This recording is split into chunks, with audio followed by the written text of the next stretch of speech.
Hey guys, and welcome to an all-new series where we do an in-depth analysis of the Jedi of the Republic.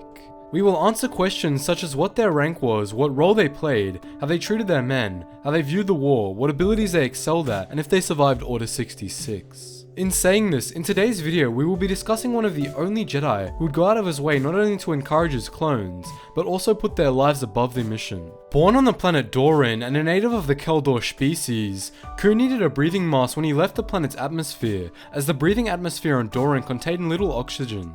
Kun was born into an extremely force-sensitive family, and was sent to the Jedi Temple for training at a young age. Kun was later initiated as a Padawan and was selected by one of the only Wookiee Jedi Masters of the Jedi Order, called Tivoca, for further training. Remaining close with his master, Kun eventually completed his training and was elevated to the rank of Jedi Knight. Kun then chose to study the way of the Jedi Guardian, which required him to demonstrate his skills with a lightsaber rather than diplomacy. After a few missions, Plo started developing a good sense for one of the more balanced Jedi combat forms, known as Form 5 or Xian. He later mastered the form and became one of the most notable practitioners of it. It was, however, the Stark Hyperspace War that cemented Plo Koon as one of the greatest decisive leaders the Republic had ever had, and led him to have a permanent seat on the Jedi Council. When Kun and his old master Tivoca were commissioned to travel to the planet of Troikan to act as diplomats for the Republic, Kun was not prepared for his master's abrupt death and ensuing firefight. They had initially been sent there to negotiate peace between the pirate Locos Stark and the Trade Federation. However, things quickly turned sour when some factions of the government wanted decisive action and turned the negotiations into an all-out firefight.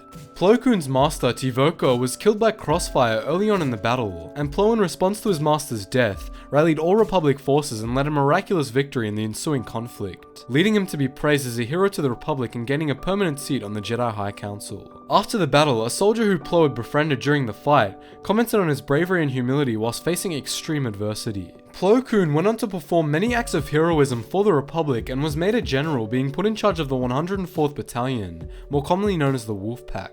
He was also the Jedi who found Ahsoka Tano and brought her back to the Jedi Temple with him, thus leading the two to develop a strong bond of friendship. An interesting fact to note is that after Kun was killed in the events of Order 66 by clone Captain Jag, the Empire went to great lengths to fabricate the real reason behind Plo's death, stating that he died as a result of a suicide bomb attack at a Nemoidian grub nursery. The only reason the Empire went to great lengths to falsify his story, in particular, was due to his popularity within the Republic. Aside from Anakin Skywalker, Kun was one of the only Jedi that the public viewed favorably, and thus the Empire went to great lengths to hide the real reason for his death. Plo Koon was one of the most honorable and measured Jedi to exist within the Order. He felt compassion for all life forms, but at the same time was not gullible to deceit or trickery, leading him to become a highly respected member of the Jedi Order. As always guys, thanks for watching, and leave me some suggestions for the Jedi you'd like me to cover next. Don't forget to check us out on Twitch for upcoming Battlefront live streams, as well as our Instagram and Discord, to join the growing community of fans just like you. Anyways, I'll see you all in the next video.